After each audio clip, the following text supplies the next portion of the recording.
Hello, नमस्कार। आप सबका स्वागत है आपकी अपनी दक्षता टीचिंग अकेडमी में। तो आज से मैंने रीजनिंग, क्योंकि हमारा केवीएस आप पीआरटी देखो, टीजीटी देखो या पीजीटी देखो, सब में आपका जो रीजनिंग सेक्शन है वो सिर्फ कितने मार्क्स का है? 5 मार्क्स का आने वाला है।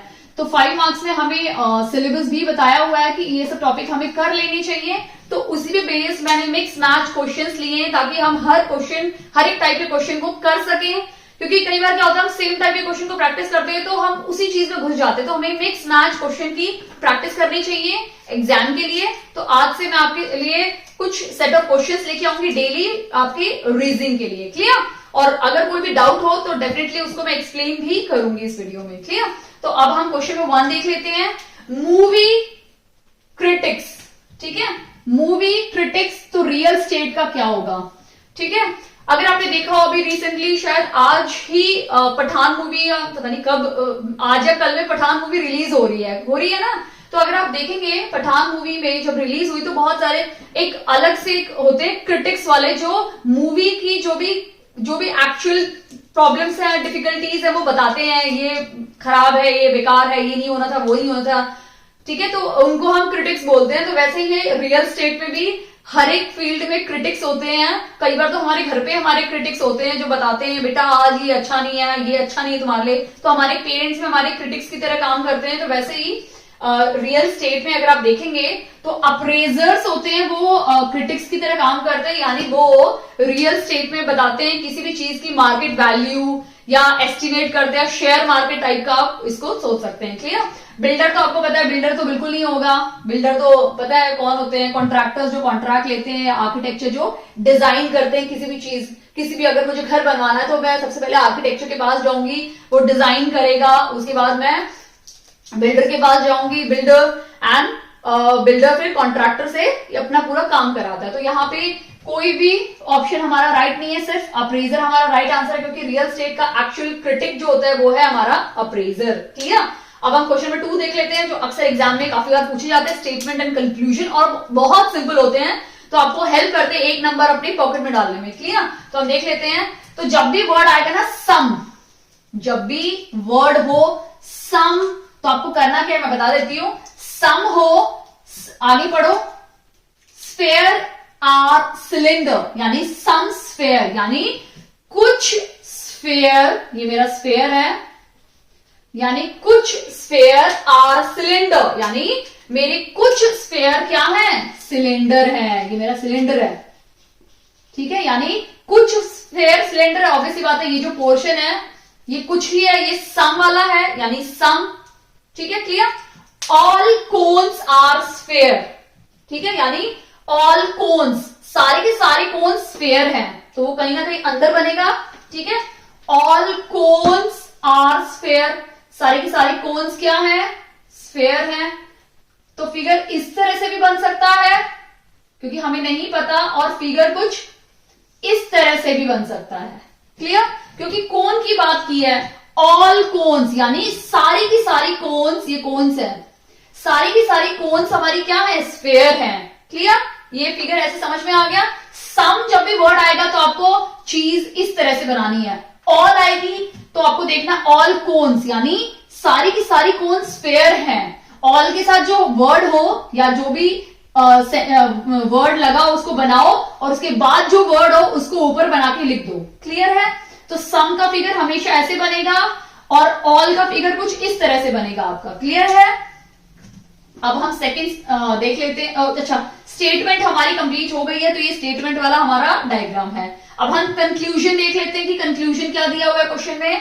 क्वेश्चन में बोला है कि फ्यू कोन्स, तो सबसे पहले आपको स्टेटमेंट बना देनी है इस तरह से, अब कंक्लूजन देखना है और फिर डिसाइड करना है कि हमारा एबीसीडी में से कौन सा ऑप्शन राइट होगा। Few cones can be cylinder, इसमें बोला फ्यू यानी कुछ कोन्स सिलेंडर हो सकती है। ऑब्वियसली बात है, हो सकती है, कुछ क्या है भी। तो पहला वाला हमारा स्टेटमेंट क्या है? बिल्कुल राइट है। तो फर्स्ट स्टेटमेंट हमारा बिल्कुल राइट है। सेकंड स्टेटमेंट देखते हैं, ये राइट है। सम स्फेयर आर कोन, यानी सम स्फेयर यानी कुछ स्फेयर कोन है, बिल्कुल सारी की सारी कोन स्फेयर हैं, और कुछ स्फेयर तो कोन है ही ना, तो सेकंड वन भी राइट है। यानी क्योंकि हमारे दोनों के दोनों कंक्लूजन राइट है, तो इसका मतलब आपका ऑप्शन कौन सा होगा, ओनली वन फॉलोज। अगर आपका सिर्फ पहला राइट हो तो आपको 1A में टिक करना है, अगर आपका सिर्फ दूसरा राइट हो तो आपको दूसरे में टिक करना है, यानी बी ऑप्शन राइट होगा। आपके अगर दोनों राइट हो, जैसे इस क्वेश्चन में राइट है, तो हमें करना है both A and B follows. But अगर दोनों कई बार होते हैं, दोनों ही आंसर राइट नहीं होते हैं, दोनों ही रॉन्ग होते हैं, उस टाइम पे आपको ऑप्शन लेना है नीदर 1 एंड 2, यानी एक भी नहीं है। क्लियर है इस टाइप के क्वेश्चन? धीरे धीरे आप प्रैक्टिस करेंगे तो समझ में आ जाएगी कि सम आएगा तो आपको इस तरह से बनाना है, और ऑल आएगा तो ऑल के पास का जो भी पहला वर्ड होगा पहले उसको बनाइए, और उसके बाद जो वर्ड होगा उसको उसके अंदर बना दीजिए। क्लियर है? अब हम थर्ड क्वेश्चन सॉल्व करते हैं। देखते हैं ये अगर आप देखोगे तो ये ब्लड रिलेशन का मतलब ब्लड रिलेशन का क्वेश्चन है। तो ब्लड रिलेशन के क्वेश्चन के लिए मैंने आपको समझाया है, तो मैं फिर से एक बार समझा देती हूँ कि जब भी आपको सबसे पहले लेवल्स में बनाना है, अगर आप अपने बारे में कोई जैसे मैं हूं, मैं अपने बारे में बात करूंगी तो मैं यहां अपने बारे में लिखूंगी, यानी कि गर्ल। ठीक है? अगर मेरे ऊपर है, जैसे मेरे फादर हैं, तो मेरे ऊपर वाली जनरेशन में आएंगे। ठीक है? मेरे ग्रैंडफादर हैं तो उनसे ऊपर वाली जनरेशन में मुझे बनाना है। ठीक है? अगर मेरा बेटा या बेटी है, मेरी बेटी है, तो मेरी बेटी किस में आएगी, मेरे से नीचे वाले में, और मेरी बेटी की बेटी होगी या उसके कजन होंगे तो वो यहाँ पे आएंगे, कजन, मेरी बेटी के कजन होंगे। ठीक है? बट मेरी बेटी की बेटी होगी तो वो नीचे बनाई जाएगी। ठीक है? और मेरा भाई की बात होगी तो वो मेरे बराबर बनाया जाएगा, मेरा भाई। ठीक है? वो या मेरे हस्बैंड बनाने जाएंगे तो मेरे हस्बैंड बिल्कुल मेरे ही लाइन में बनेंगे। मेरी मॉम ऊपर बनेगी, मेरी दादी ऊपर बनेगी, मेरी नानी दादी वो सब ऊपर आ जाएंगे, मेरी चाचा चाची मामा फूफा बुआ सब मेरे से ऊपर वाली जनरेशन में आएंगे। क्लियर? तो इस तरह से आपको सबसे पहले तो जनरेशन वाइज बनाना है, अलग अलग। आप एक ही लाइन में सबको नहीं बना सकते हैं, नहीं तो आपका क्वेश्चन रॉन्ग हो जाएगा और आप बहुत ज्यादा गड़बड़ में चले जाएंगे। ठीक है? दूसरा आपको ध्यान देना है, अगर फीमेल है तो आपको नेगेटिव यूज करना है, और अगर मेल होगा तो आपको पॉजिटिव यूज करना है। क्लियर? ये सिंबल आपको दो चीज याद रखनी है। ठीक है? बट ये क्वेश्चन है पॉइंटिंग वाला। देखिए, पॉइंटिंग टू अ फोटो, तो मैंने जब इस तरह से पॉइंटिंग करने वाला क्वेश्चन मैंने जब आपको समझाया था, तो उसमें दो चीजें ध्यान देनी है। सबसे पहले कौन बोल रहा है। ठीक है? तो हम क्वेश्चन देख लेते हैं। Pointing to the photo of a girl Gaurav said, तो कौन बोला, गौरव बोला। तो सबसे पहले मैं क्या करूंगी, गौरव बनाऊंगी। ठीक है? मैंने गौरव बना दिया। क्लियर है? अब गौरव बना, क्योंकि जो बोलता है उसको सबसे पहले मुझे बनाना है। उसके बाद सेकंड स्टेप मुझे देखना है कि गौरव का कोई बहुत करीबी रिश्ता, तो गौरव की बीवी हो सकती है, मेरी बीवी, मेरी बेटी, मेरी माँ, मेरा पिता, मेरी बहन, तो मुझे इस टाइप का कोई रिलेशन देखना है। तो क्या बोला है क्वेश्चन में, this girl is the wife of my mother, तो आ गया ना गौरव का रिलेशन माई मदर, तो गौरव की मदर यानी गौरव की मम्मी। ठीक है? डबल एम, मम्मी, ये मैं गौरव इंग्लिश में लिख देती हूं, गौरव। ठीक है? तो गौरव की मम्मी क्या बोला है, मम्मी, माई मदर्स ग्रैंडसन, यानी मम्मी का ग्रैंडसन, तो मम्मी का बेटा, बेटे का बेटा क्या हो जाएगा, ग्रैंडसन, तो ग्रैंड सन। ठीक है? मम्मी का ग्रैंडसन, मम्मी का पोता आ गया। ठीक है? इतना हो गया क्लियर? मतलब हमने यहां से लेके यहां तक पूरा सॉल्व कर दिया। गौरव बोल रहा है माई मदर्स ग्रैंडसन, यानी मेरी मम्मी का ग्रैंडसन, यानी मेरा बेटा। हो गया क्लियर? अब हम ऊपर का देखते हैं। This girl is the wife of, किसकी वाइफ है, इसकी ग्रैंडसन की वाइफ है, तो वो यहां साइड में बनेगी वाइफ।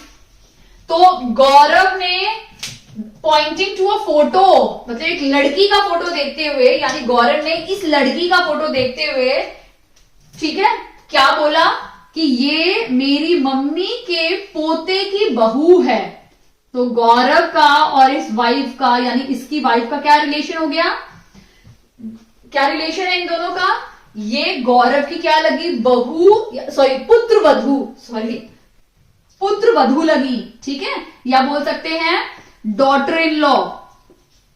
ठीक है? या हम बोल सकते हैं पुत्र वधू लगी। क्लियर? तो गौरव की ये कौन है, पुत्रवधू या डॉटर इन लॉ, और इस औरत का गौरव क्या लगा, अगर रिलेशन पूछा तो फादर इन लॉ या फिर ससुर। क्लियर है? किस कॉन्टैक्ट में पूछा जा सकता है, गौरव के कॉन्टैक्ट से भी पूछा जा सकता है ये लड़की क्या लगी, तो डॉटर इन लॉ पुत्रवधू, और ये पूछा जा सकता है कि वो लड़की का गौरव क्या लगा, ससुर या फादर इन लॉ। क्लियर है? अच्छी समझ में आ गया। अब हम नेक्स्ट क्वेश्चन देखते हैं, क्वेश्चन नंबर 4 देखते हैं। सबसे पहले count the number of triangles. ये फिगर में दिया हुआ है, इसमें हमें नंबर ऑफ ट्रायंगल्स निकालना है। तो मैंने इससे पहले जो वीडियो बनाई थी तो आपको क्लियरली समझाया था कैसे निकालना है। आपको सबसे पहले काउंटिंग स्टार्ट करनी है, 1 2 3 4 5 6 7 और 8। तो कितने ट्रायंगल्स हो गए, 8 ट्रायंगल्स हो गए। उसके अलावा कुछ हिडन ट्रायंगल्स होते हैं, टैलेंट बोल दिया था मैंने, हिडन यानी छुपे हुए ट्रायंगल्स होते हैं, वो हम देख लेते हैं। तो सबसे पहला तो ये है, यानी 8 के बाद 9, नीचे वाला 10, 2 हो गए। उसके बाद हमारा है 11 एंड 12। तो टोटल कितने ट्रायंगल्स हो गए, 12 ट्रायंगल्स हो गए। बहुत इंपॉर्टेंट है, अगर आपने मेरी वीडियो नहीं देखी हो तो प्लीज जरूर देखना, मैं डिस्क्रिप्शन बॉक्स में लिंक जरूर शेयर करूंगी, तो आपको बेसिक आइडिया मिल जाएगा। तो इसमें कितने ट्रायंगल्स हैं, 12 ट्रायंगल्स है, यानी ऑप्शन नंबर सी हमारा इसमें राइट आंसर है। क्लियर? अब क्वेश्चन नंबर 5 को देखिए, in the following question figure find the odd one out. इन सब में से हमें ऑड वन आउट निकालना है। तो अगर आप ध्यान से देखेंगे तो यहाँ पे ट्रायंगल है, यहाँ पे सर्कल है, और दोनों के दोनों क्या है, बिल्कुल ऑपोजिट हैं। ठीक है? फिर क्या हुआ, सर्कल वहां से यहां आ गया और ट्रायंगल यहां से ऊपर चला गया, फिर भी क्या है, दोनों बिल्कुल ऑपोजिट हैं। क्लियर? तीसरे में देख लीजिए, ट्रायंगल यहां था वो यहां शिफ्ट हो गया, सर्कल यहां था वो वहां शिफ्ट हो गया, बट दोनों बिल्कुल ऑपोजिट हैं। ऑपोजिट है ना? बट फोर्थ में अगर आप देखोगे तो दोनों बिल्कुल एक ही लाइन पे हैं। क्लियर? इसका मतलब इन चारों में से सबसे अलग कौन सा है, डी, यानी ऑप्शन नंबर डी इसमें राइट आंसर है। हमें ऑड वन ही निकालना था, यानी बिल्कुल अलग वाला, तो ऑप्शन नंबर डी इसमें बिल्कुल अलग है, तो हमारा ये राइट आंसर है। क्लियर? अब हम 6th क्वेश्चन देख लेते हैं। 6th क्वेश्चन में ये एक सीरीज दी हुई है हमें। अगर आप सीरीज को ध्यान से देखेंगे तो पी के बाद क्या आ रहा है, आर, सॉरी नॉट, ये वाला आर नहीं है, ये वाला आर आ रहा है, पी के बाद आर है, और बाकी टर्म अगर आप देखोगे आरआईसी बिल्कुल सेम है।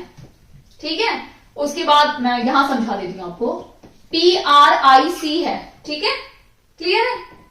अब अगर आप देखोगे तो P के बाद क्या किया, P के बाद सीधा R आ गया, और बाकी तीनों टर्म बिल्कुल एग्जैक्टली सेम है, यानी P के बाद +2 ऐड किया तो हमारा क्या मिल गया, R आ गया। क्लियर? कौन सी वैल्यू आ गई हमारी, RRIC सेम आ रही है, ये वाली सेम आ रही है ना।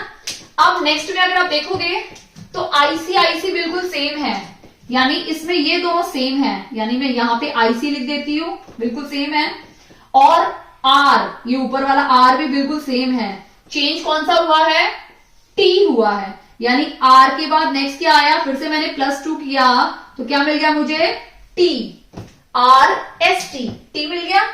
इसके बाद अगर आप देखेंगे ये वाली टर्म मिल गई, तो सबसे पहले वाले में हमने फर्स्ट को में 2 प्लस किया तो ये आ गया हमारा, फिर इसमें हमने बीच वाली टर्म में +2 किया तो ये आ गया। अब हम तीसरे वाले में +2 करेंगे तो क्या आएगा, ये दोनों तो सेम रहेंगे, RT सेम लिख दो, I के बाद +2 करेंगे क्या आएगा, KC, तो RTKC, तो नेक्स्ट क्या आना चाहिए,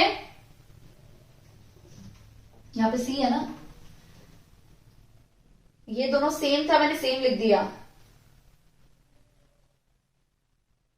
हाँ, तो RTKC नेक्स्ट आना चाहिए मेरा, तो RTIC आ रहा है यहां पे, ये आ गया, यहां से हमने इसमें चेंज किया, यहां से हम इसमें आ गए, हाँ नेक्स्ट आएगा RTKC, यानी RTKC ये है हमारा, यानी ऑप्शन नंबर सी इसमें राइट आंसर है।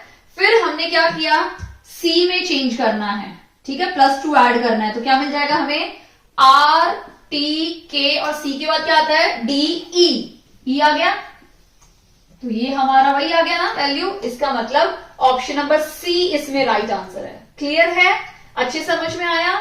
इसमें +2 ऐड किया और बाकी सब बिल्कुल सेम है। फिर सेकंड वाले में +2 ऐड किया, बाकी सब सेम है। थर्ड वाले में +2 ऐड किया, बाकी सब सेम है, वो हमारा आंसर है। फिर इसमें सी में लास्ट वाले में +2 ऐड किया, बाकी सब सेम है। क्लियर, आई होप आपको अच्छे से समझ में आ गया है ये सारे क्वेश्चंस। कोई भी डाउट है मुझे कमेंट सेक्शन में कमेंट करके जरूर बताइए। आपने अगर मेरा वीडियो लाइक नहीं किया हो तो प्लीज इस वीडियो को लाइक कीजिए। चैनल पे नए हैं तो प्लीज चैनल को सब्सक्राइब कीजिए, दक्षिता टीचिंग अकेडमी। और अगर आपके कोई दोस्त हैं जो प्रिपरेशन कर रहे हैं तो प्लीज उनके साथ भी शेयर कीजिए। Thank you.